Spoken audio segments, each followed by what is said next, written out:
예, 좋은 장비를 통해서 우리가 또 말씀의 유익을 함께 누릴 수 있으면 좋겠습니다. 오늘 첫 번째 읽었던 말씀은 요한복음 14장 1절에서 3절 말씀, 이제 두려워하지 말라라는 말씀인데요. 제가 올해 2022년 주제 말씀으로 전했던 그 설교 말씀이죠. 이제 그 말씀이 지금 우리에게 너무나도 적용이 되고 또 필요한 말씀이어서 제가 그 말씀 전할 때만 해도 올 한해 우리에게 어려움이 많겠지만 우리가 잘 견디고 힘내서 함께 살아가자. 예수 그리스도 안에서 위로를 얻자. 이제 그런 마음으로 말씀을 전했는데 하나님께서 이렇게 이 말씀을 우리에게 확실하게 적용시켜 주실지 미처 몰랐습니다. 한 해 첫 달이 가기도 전에 우리가 정말 얼마나 큰 두려움의 문제에 직면해 있는지, 그죠? 생각지도 못했던 일을 당하게 하시고, 우리의 상황이 정말 다급하도록 그렇게 이제 만들어 주셨습니다. 그래서 야, 참 사람은 한치 앞을 알 수 없구나. 이런 것을 생각하지 않고 올 한해 그리스도 안에서 우리가 두려움을 극복하고, 그러니까 코로나 상황이고 여러 가지 우리가 두려워할 요소들이 변화하는 요소들이 많으니까 두려움이 생길 수 있는데 그리스도를 의지하면서 두려움을 떨치자라는 마음의 말씀을 전했는데 생각지도 못했던 남의 일처럼 여겼던 코로나의 문제가 우리의 일이 되게 하셨고 또 그래서 많이 긴장하고 또 어려운 순간을 맞게 하셨습니다. 진짜 우리 하나님은 정확하게 우리에게 역사하시는 것 같고요. 또 그렇기 때문에 올 한 해 이 주제 말씀이 우리에게 너무나 정확하게 주어진 말씀이다라고 제가 확신을 하게 됐습니다. 우리가 이토록 큰 두려움 또 어려움을 겪게 될 줄 우리 하나님 미리 다 아시고 그래서 우리에게 두려워하지 말라라는 말씀을 먼저 주셨던 것 같아요. 예. 제가 한 해 말씀을 무엇으로 준비할까 고민하다가 사실 연말에 내년의 말씀에 대한 어떤 소망과 목표 계획을 세우는데 시간이 많이 걸리기도 하고 참 고민이 되더라고요. 하나님 코로나 상황이 계속되고 있는데 우리가 어떤 새로운 좀 목표를 갖고 또 기대를 가져야 될까? 제 안에서부터 그런 어떤 기대들이 잘 안 생기는 마음이 좀 있었습니다. 근데 이제 제 속에도 이 상황으로 인한 두려움과 염려와 걱정이 가득하다라는 것을 발견했고 하나님께서 올 한해 우리 모두에게 두려움을 극복할 수 있는 그런 마음 또 그런 말씀을 주시지 않나 싶어서 이제 그 말씀을 전했는데 상황이 이렇게 되고 보니까 우리 하나님께서 우리보다 먼저 앞서서 우리가 닥칠 일을 다 아시고 먼저 우리를 위로해 주셨다. 그런 어떤 생각이 들었습니다.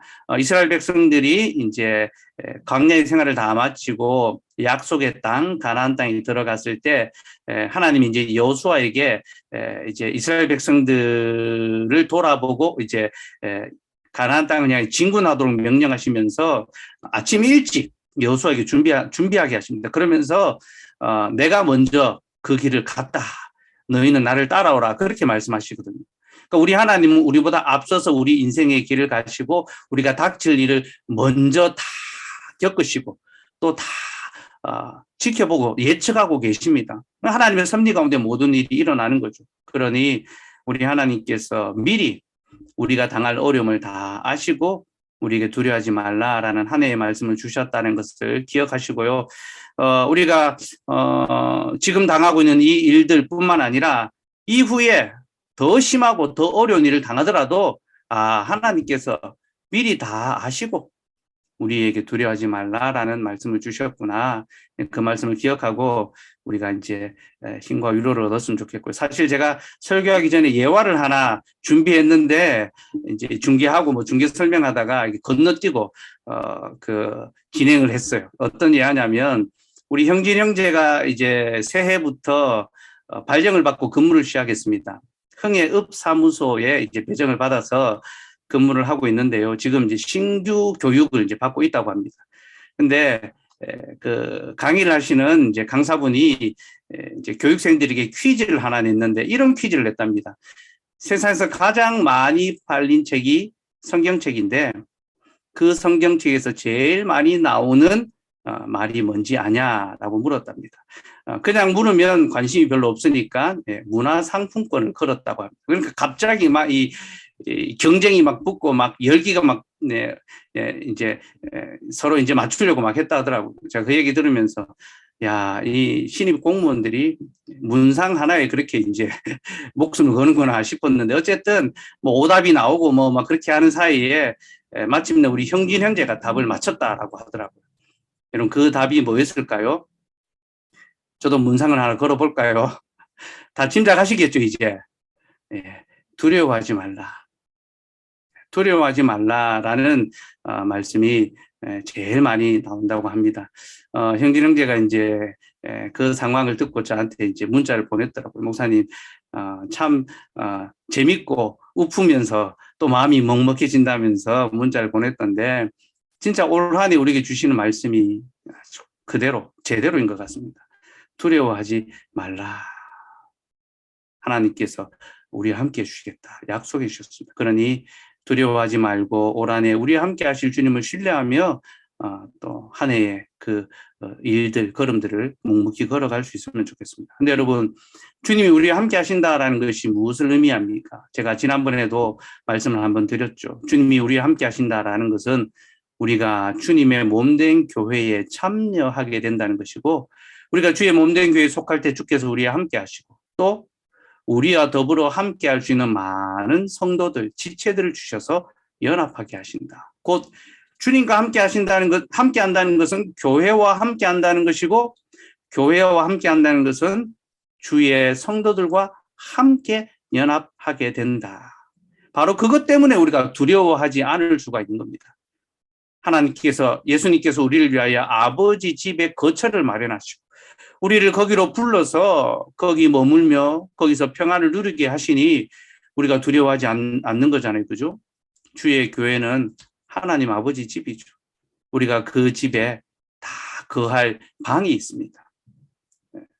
다 거기서 함께 머물러 있을 수 있고 거기는 사회적 거리두기, 자가격리 뭐 이런 것이 없습니다. 모두가 더불어 함께 어우러지고 연합할 수 있는 그런 곳입니다. 그래서 주의 집에 함께 거하는 것이 진실로 우리에게 복이며 이것이 우리에게 모든 두려움을 이길 수 있는 그런 원동력이 된다는 것을 여러분 꼭 기억하시면 좋겠습니다. 제가 지난 주일에도 말씀을 드렸지만 성도의 연대는요, 우리에게 두려움을 이기게 하는 은혜의 방편입니다. 하나님께서는 우리가 이 땅에서 악을 당하게 될 것을 다 알고 계십니다. 그래서 우리가 그 악을 당하여 낭망하지 않고 패배하지 않고 이길 수 있도록 우리에게 성도의 교제를 허락해 주셨습니다. 그게 성도의 교제입니다. 특별히 여러분, 이 성도의 교제, 연대는요, 본질적인 것이며 그 자체로 좋은 것입니다. 여기서 본질적이다라는 것은요, 하나님이 지으신 그대로의 삶의 모습이 연대라는 겁니다. 여러분, 하나님께서는요, 사람이 혼자 살아가는 존재로 만들지 않았습니다. 하나님은 사람이 홀로 있는 것이 보시기에 좋지 않다라고 말씀하시면서 돕는 배필을 주셨습니다. 그러니 사람이 연대하는 것, 홀로 있지 않고 연합하는 것은 사람에게 본질적인 사명입니다. 자연스러운 삶의 모습입니다. 이것은 그저 부부관계만이 아니라 사람이 서로 더불어 연합하고 하나 되는 것은 하나님이 지으신 그대로의 삶의 모습이라는 거죠. 그리고 연대하는 것은요, 즐겁고 좋은 것입니다. 여러분, 사람은 자신과 함께 할 수 있는 사람이 있을 때 그때 인생에 참된 즐거움을 누리게 됩니다.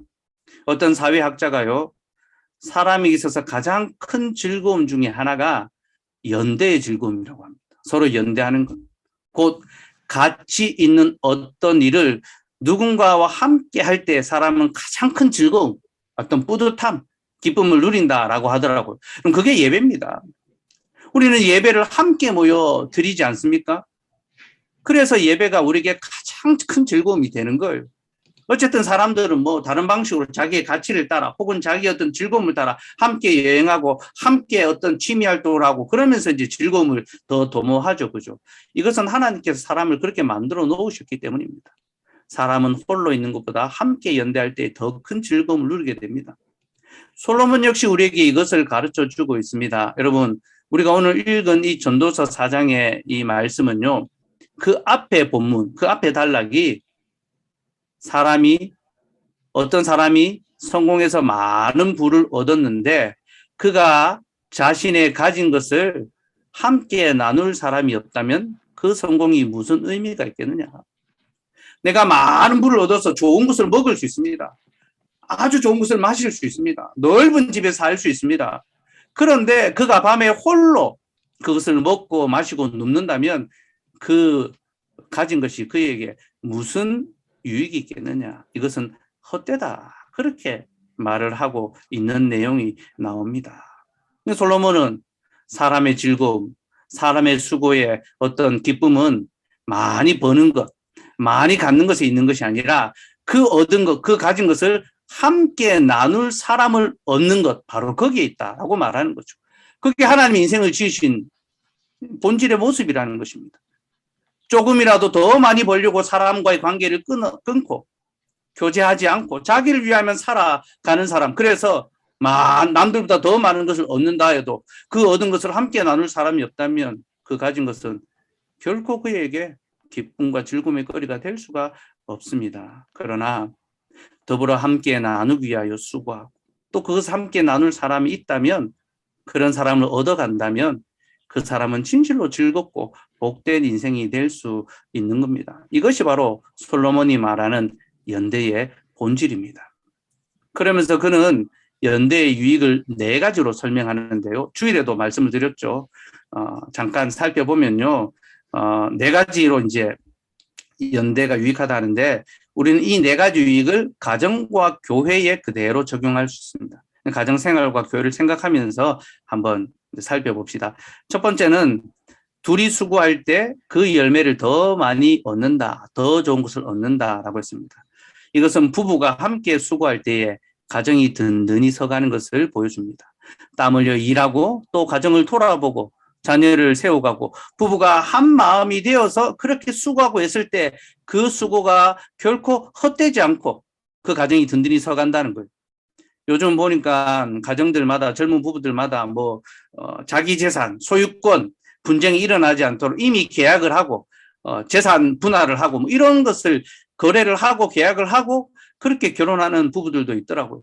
그럼 이것은 부부됨을, 한몸됨을 거스러뜨리는 거죠. 그죠? 그 하나됨의 신뢰를 하지 못한다면 그들이 수고한 것이 어떻게 두 사람의 즐거움이 될 수 있겠습니까? 그죠? 부부는 서로 한 몸이 되어서 열심히 수고한 것을 서로 나누고 서로 베풀고 서로 함께 하는 것, 그것이 바로 부부가 갖는 기쁨이고 그런 가정이 든든하게 세워져 갑니다. 교회 역시 마찬가지입니다.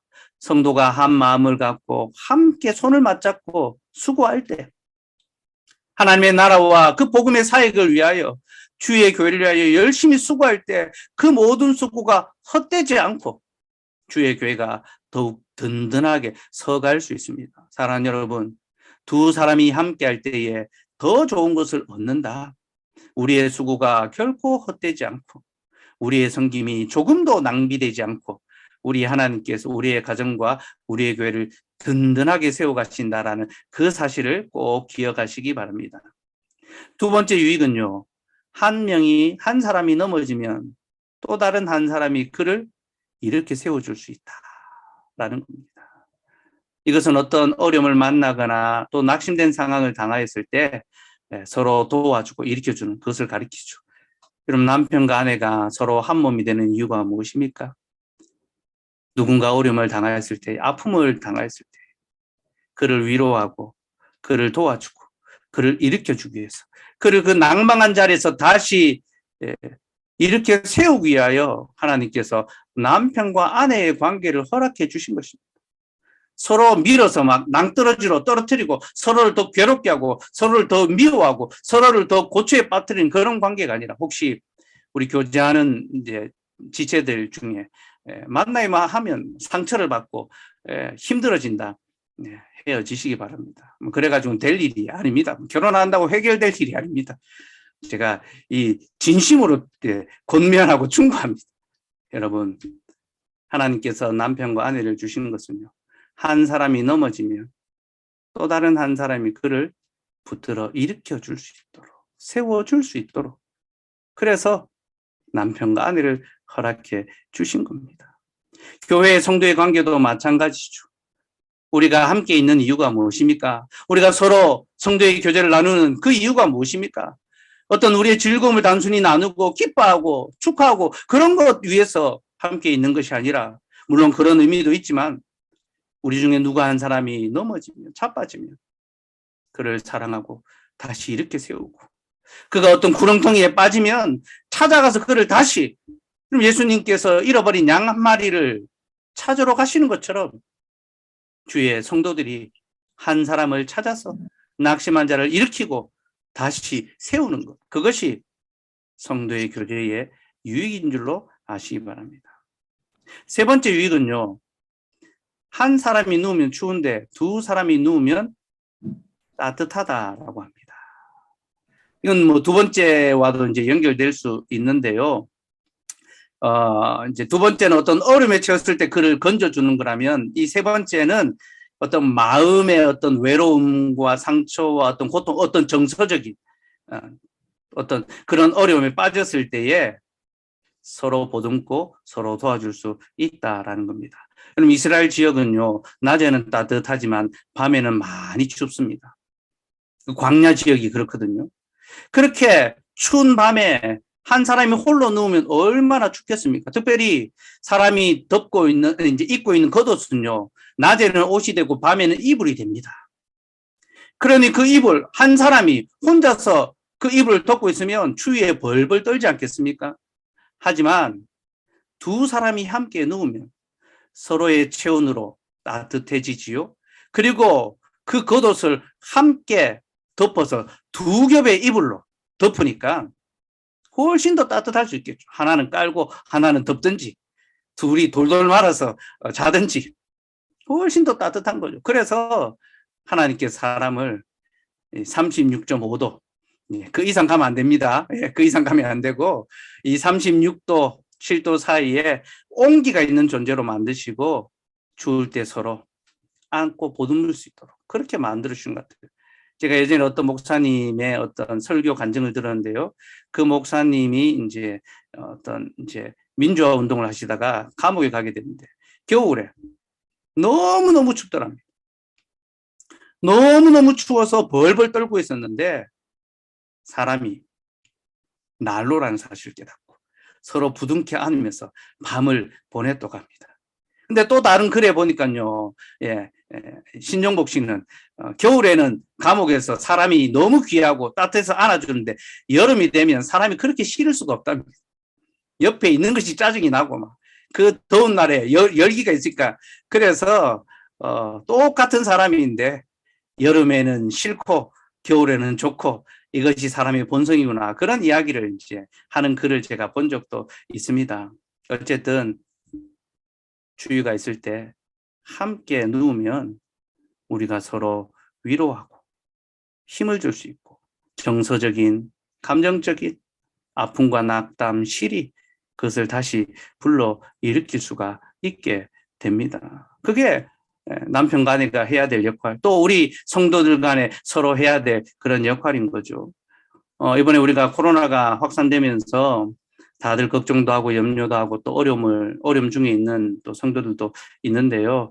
제가 이 코로나가 이제 확산되고 난 다음에 우리 성도들 중에 누가 참 제일 고민하고 또 마음에 부담이 있을까 생각해 보니까, 우리 1호 확진자, 우리 1호 확진자가 제일 부담이 될지 않을까, 그런 생각을 해봤습니다.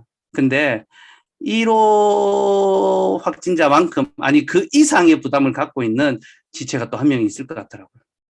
우리 혜빈자매 결혼식을 했던, 토요일에 결혼식을 하고 그날 많은 성도들이 결혼식에 참석했지 않습니까? 혹시나 이 자신들의 어떤 결혼 때문에 교회에 어려움이 생긴 것은 아닌가, 이런 마음의 부담을 갖지 않을까 싶어서 제가 전화를 해보니까 아니나 다를까 자기 혼자 뭐 세상죄를 지고 가면서 이 허덕이고 있더라고요. 여러분 다들 혜빈 자매의 성향을 잘 아시죠, 그죠? 본인이 해결도 못할 그 문제를 짊어지고 끙끙거리면서 마치 자기가 죄인 중에 괴수인 것처럼, 물론 뭐 죄인 중에 괴수는 맞습니다. 그건 우리 모두가 다 해당되는 일인데 마치 자신이 죄인 중에 괴수인 것처럼 괴로워하더라고요. 그래서 우리의 죄짐을 질 분은 예수님밖에 없다. 네가 감히 무슨 우리의 모든 짐을 질 수 있느냐. 마음을 내려놓아라. 그렇게 이제 제가 권면을 했는데요. 통화를 하고 난 다음에 제가 형제한테 이제 연락을 해서 아내를 좀 잘 돌아보고 또 너무 마음이 부담 갖지 않도록 위로해 주면 좋겠다 하니까 우리 형제가 목사님 걱정하지 마시라고 제가 확실하게 멘탈 잡고 있겠다고. 예, 여러분 또 우리 형제가 멘탈이 얼마나 강한지 잘 알고 계시죠, 그죠? 예. 예, 제가 그 이야기를 듣고 우리 하나님께서 정말 딱 맞는 짝을 주셨구나.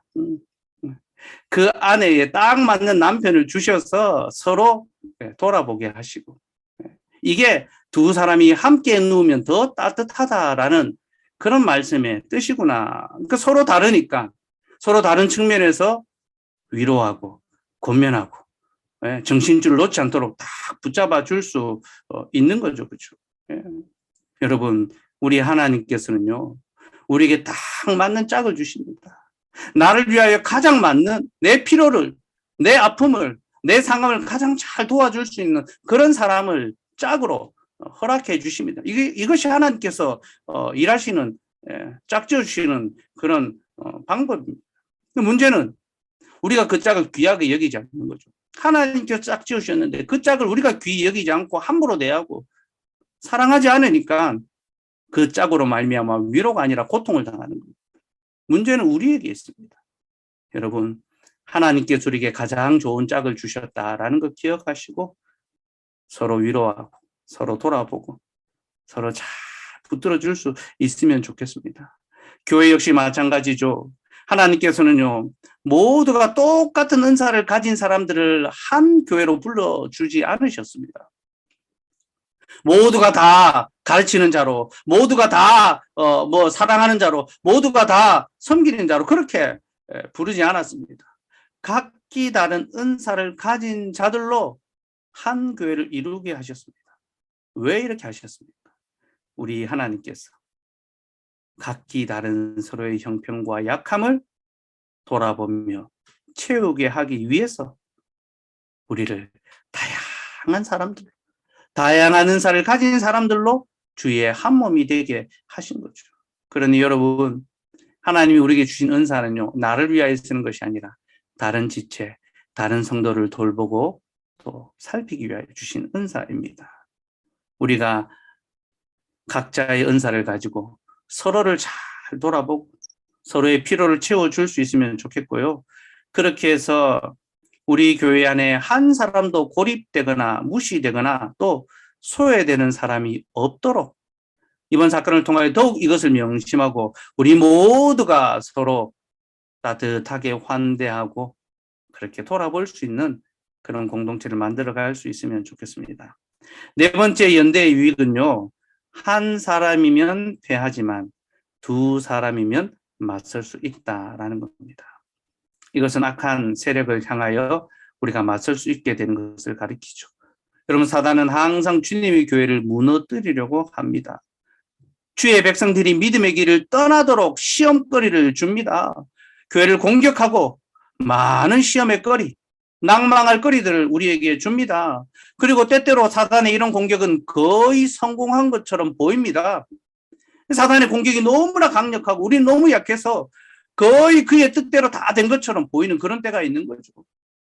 주의 교회는 힘이 약해지고 많은 성도들이 시험에 빠지는 그런 경우들도 있습니다.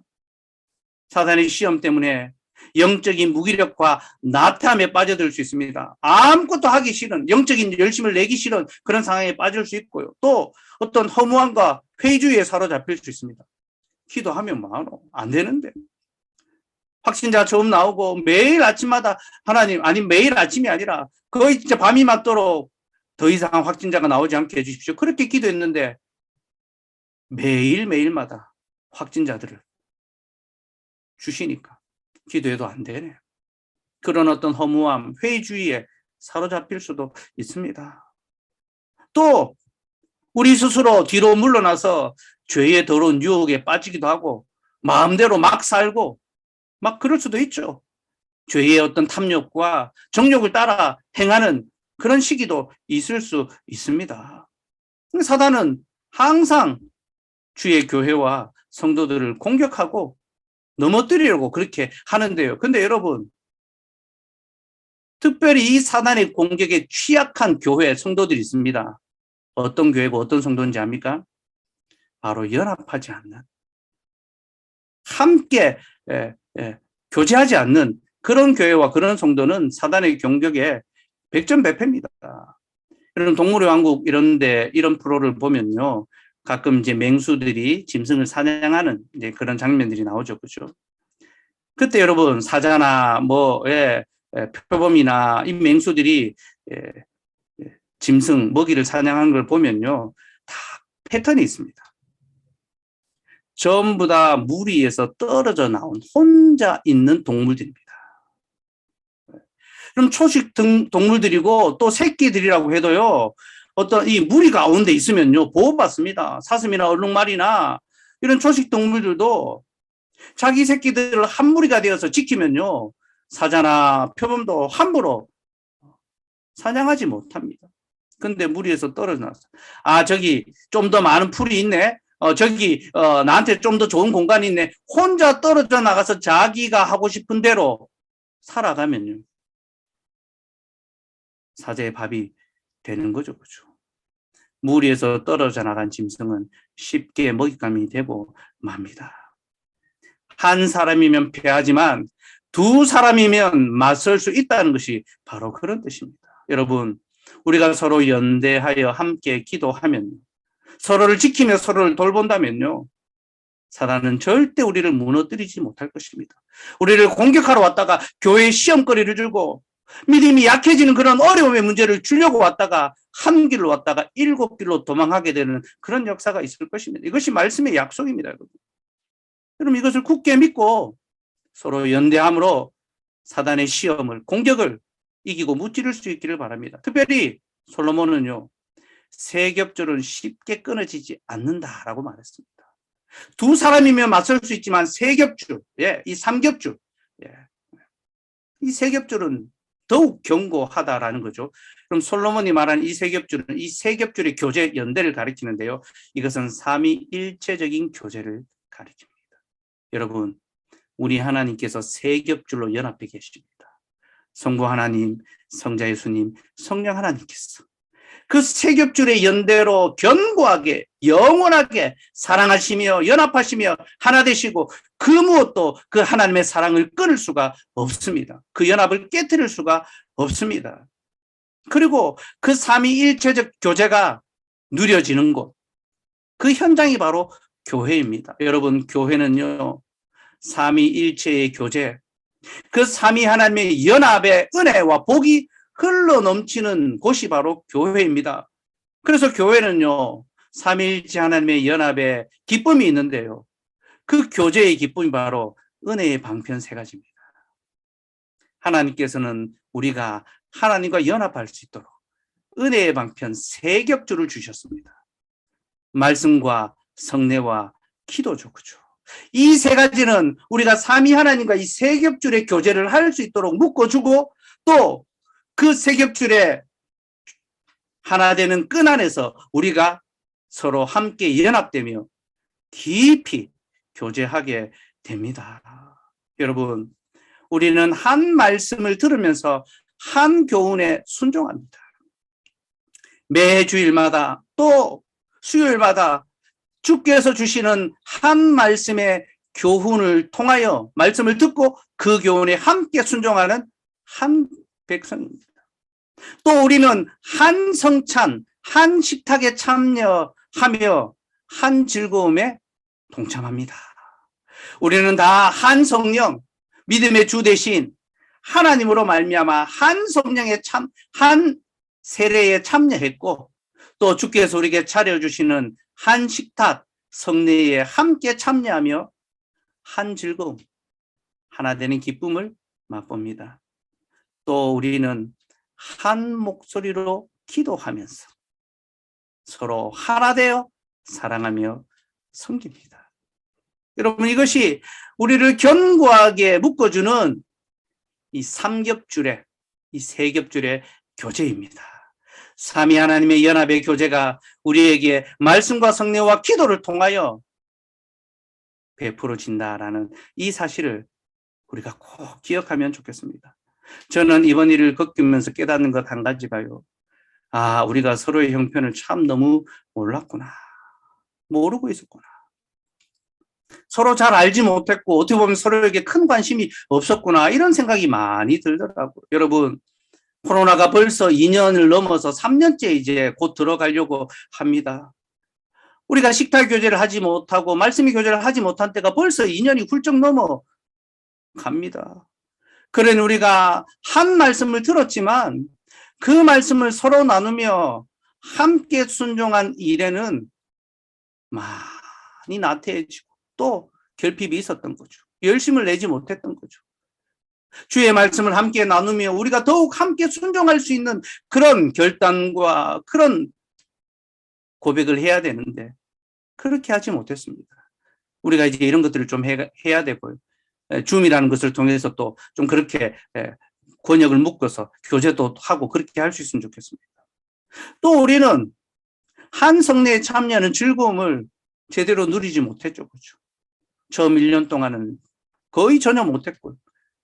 2년 차도 마찬가지입니다. 정말 간간히 좀 해보려고 하면 또 어려움이 있어서 못하게 되고 올해부터는 매달마다 하려고 했었고 또 우리 지난주에 원래는 성찬이 준비되어 있었죠. 그렇죠? 유아 세례식을 하고 세례식 다음에는 성찬이 있어야 돼서 기쁨으로 성찬식을 하려고 했고 우리 보미 자매가 우리 교회에서 첫 성찬을 너무너무 기다리고 있었어요. 그동안 하지 못하다가 성찬을 제기했을 때는 출산하고 집에서 기다리고 있었거든요. 근데 신랑만 우리 유민 형제만 이제 성찬에 참여했는데 참여하고 가서 어떤 그 감동과 또 그 이야기를 나누었는데 보미 자매는 자기는 참여하지 못하니까 너무 아쉬움이 있었고 제가 보미 자매 이제 나은이가 유아 세례 받고 그 다음 주에 성찬식 할 테니까 기쁘게 참여해라. 그렇게 이야기하고 우리 보미 자매도 목사님 너무 기대됩니다. 기다렸는데 성찬은커녕 모이지도 못했습니다. 그죠? 한 성례, 한 성찬에 참여하는 기쁨이 우리에게는 많이 이제 제한되고 있는 그런 상황이죠. 우리가 다시 현장 예배를 하게 될 때, 함께 모이게 될 때, 현장 예배라는 말을 쓰는 것 자체가 참 어폐가 있습니다. 다시 예배하러 모이게 됐을 때, 우리가 그때 다시 안전하게, 그러나 기쁘게 한 식탁에 참여하며 성도의 교제를 함께 누릴 수 있으면 좋겠습니다. 그리고 지금 우리가 당장 어떠한 장애나 어떤 좀 구애받는 것 없이 할 수 있는 일이 있습니다. 그게 바로 기도입니다. 그죠? 기도는 우리가 어디서든 함께 할 수 있습니다. 여러분, 말씀과 성례는 한 자리에 모여야지만 제대로 그 은혜를 누릴 수 있지만요. 기도는요. 흩어져 있어도 함께 교제할 수 있는 방편이 됩니다. 그래서 저는 말씀과 성례는 모였을 때 큰 풍성히 누리는 은혜의 방편이고 기도는 모였을 때도 누리지만 흩어져서까지 그 교제가 이어지고 지속되게 하는 그런 은혜의 방편이다라고 생각을 합니다. 여러분, 우리가 서로 한 목소리로 함께 기도하고 그 일에 열심을 내었으면 좋겠습니다. 코로나를 핑계로 이런저런 상황을 핑계로 우리가 그동안 너무 기도하는 일에 등한히 여기고 뒤로 물러나 있었기 때문에 하나님께서 이번에 이런 어려움들을 막 연속적으로 주시면서 진짜 반강제적으로라도 우리로 기도하게 하시고 또 서로의 상황과 형편을 살피게 하시고 또 그렇게 함께 마음을 모으게 하시는 것 같아요. 제가 오늘 이제 기도회 준비하면서 우리 또 신생아들을 위해서 좀 기도해야겠다 싶어서 보은 자매, 나리 자매 연락했고 또 나리 자매에게는 잘 있냐고 아기 건강히 잘 크고 있죠. 그렇게 물으니까 목사님 저한테 이제 그제서야 어제 검사 받고 뭐 이런 또 아기 건강에 조금 어려움이 있는 이야기를 하더라고요. 왜 빨리 이야기 안 했느냐니까 제가 너무 많은 일 때문에 바쁘고 정신이 없을 것 같아서 연락을 못 했다라고. 제가 참 그 얘기 듣고 미안한 마음도 있고 또 하나님 참으로 우리로 기도하게 만드는 그런 상황으로 우리를 몰아가시는구나. 이제 기도회 할 때 그 상황을 좀 더 나눌 텐데요. 그걸 좀 느꼈으면 좋겠고요. 저와 시온이가 또 교회에서 이제 격리 중이다 했잖아요. 원래는 다른 숙소로 이동을 하려고 하다가 이제 예배를 준비하고 또 교회 일을 하는데도 교회가 더 좋을 것 같고 몸은 좀 불편해도 마음도 훨씬 더 편하고 또 교회에 있으면서 우리 성도들 위해서 기도하고 말씀 묵상할 수 있어서 교회로 왔는데요. 교회로 오길 너무 잘했다 싶습니다. 아침부터 저녁까지 말씀 보고 우리 성도들 이름 하나하나 불러가면서 얼굴들 떠올리면서 그렇게 기도하고 있는데 이게 얼마나 좋은지 몰라요. 그러면 제가 이제 반성이 되더라고요. 이게 당연히 했어야 될 일인데 이게 너무 당연히 안 되고 있었구나. 그냥 통칭해서 하나님 우리 성도들 지켜주십시오. 그렇게 때우는 기도를 목사인 저 자신부터 했구나. 참 많이 반성하고 회개했습니다. 그러면서 한 명 한 명 이름을 부르며 얼굴을 떠올리며 기도하고 있는데 얼마나 참 저 자신에게 위로가 되고 은혜가 되고 제가 여러분들을 한 명 한 명 신방하지 못하고 찾아보지 못하고 있는데 마치 제가 마음으로 찾아가고 신방하는 같은 그런 기분이 들고 그런 위로가 되더라고요. 그리고 이렇게 저렇게 알게 됐던 상황들 또 기도의 제목들 아침 저녁으로 또 중간에 간간히 이제 제가 공지로 이제 올려드리고 있죠. 근데 제가 그렇게 올려드리니까 우리 몇몇 성도들이 연락이 와서 목사님 아침 저녁으로 또 말씀을 나누고 기도 제목 올려주시고 성도들의 상황을 나누셔서 너무 감사하다고 너무 좋다고 서로를 위하여 알아가 주셔서 참 좋다고 그런 또 나눔을 해 주시더라고요. 예, 제가 참 또 위로가 되고 진작에 했어야 되는데 더 해야 되겠다 싶고 아마 저한테 연락 안 한 분들도 다 똑같고 동일한 마음이 아닐까 생각을 합니다. 그래도 저한테 말을 안 하면 제가 모르니까 연락도 좀 하시고 예, 또 그렇게 목사님 너무 바쁠 거야. 예, 안 바쁩니다. 예. 기도하고 말씀 보고 예, 폭풍 같은 시간이 지나갔고 이제 하나님께서 교회를 돌아보도록 그렇게 집중하게 하시는 것 같고요. 저는 참 제가 계속 확진이 안 되고 음성이 제가 3번 코를 찔렀거든요. 예, 3번 코를 찔렀고 우리 확진된 성도들이 저하고 다 밀접 접촉입니다. 아주 가까이에서 같이 사역하고 말하고 뭐 악수하고 또 우리 가족들, 우리 아내, 우리 예원이 같이 다 밥 먹고 다 같이 생활했습니다. 근데 제가 계속 이제 음성이 나오더라고요. 우리 시온이도 음성이 나왔는데 우리 시온이는 원래 혼자 자가 격리를 했어요. 혼자 자기 방에서 잘 안 나오고 혼자 생활하고 자기 혼자 우리하고 생활 패턴 식사도 따로 이제 차려줘야 되고 막 합니다. 그러니까 아예 코로나 걸리기 전부터 이미 자가 격리를 하고 있어서 안전한 것 같아요. 우리 서영자매가 연락이 와가지고 시온이가 음성이 된 게 참 신기하다니까 목사님 제가 역학조사해 보니까 사춘기 아이들이 다 안 걸리더라면서 가족들과 이렇게 떨어져 있어가지고 저는 진짜 같이 계속 있었는데 음성이 계속 나오더라고요. 하나님께서 이렇게 하시는 이유가 있구나. 주의 교회를 잘 돌아오고 섬기며 또 가정을 잘 돌아보라고 그렇게 또 이렇게 은혜를 베푸시는구나. 그래서 더 기억하고 새벽마다 또 낮에 밤에 계속 기도하고 있습니다. 여러분 이것이 얼마나 감사하고 좋은지 모릅니다. 그러니 여러분들도 올라오는 공지 보시고 잠시라도 같이 기도하시고 또 함께 마음을 모으고 손을 모으고 진심을 다하면 좋겠고 만약 그렇다면요 우리가 매주일 모여서 얼굴을 보던 것보다 훨씬 더 우리의 관계가 친밀해지고 서로를 더 깊이 알 것이고 그리고 그렇게 할 때 우리가 비로소 모였을 때 모인 것의 의미가 살아납니다. 우리가 왜 함께 모이는가 그 가치를 알게 됩니다. 주중에 아무 연락이 없으면 함께 한 주간 모여도요. 그게 사실은 뭐 같은 자리에서 예배 드린다는 것 외에 특별한 의미가 없을 수 있습니다. 그러나 매주 서로 연락하며 기도로 연결되어 있다면 우리가 함께 모이는 것이 더욱 의미가 있다는 것을 깨닫게 될 것이고 더 소망하며 더 모이기를 기대하고 사람들은 모이기를 피하더라도 우리는 더욱 힘써 모이기를 애쓰고 우리가 이제 안전과 모든 것이 확보됐을 때에 예배하러 가자. 함께 모이자. 담대함으로 다 나오게 될 것이며 그렇게 우리가 서로 연합할 때 지금의 이 어려움도 능히 이길 것이며 또 이보다 더한 것 어떠한 것, 뭐 코로나 아니라 우코로나가 오고 더 실패와 낭패와 어떤 어려움을 당한다 하여도 우리가 거뜬히 이겨낼 수 있을 것입니다. 그 연대의 힘을 믿고 우리 이 시간 함께 또 기도의 연대, 마음을 모으고 손을 모으고 또 함께 목소리를 모아서 하나님께 기도했으면 좋겠습니다. 우리 찬양을 먼저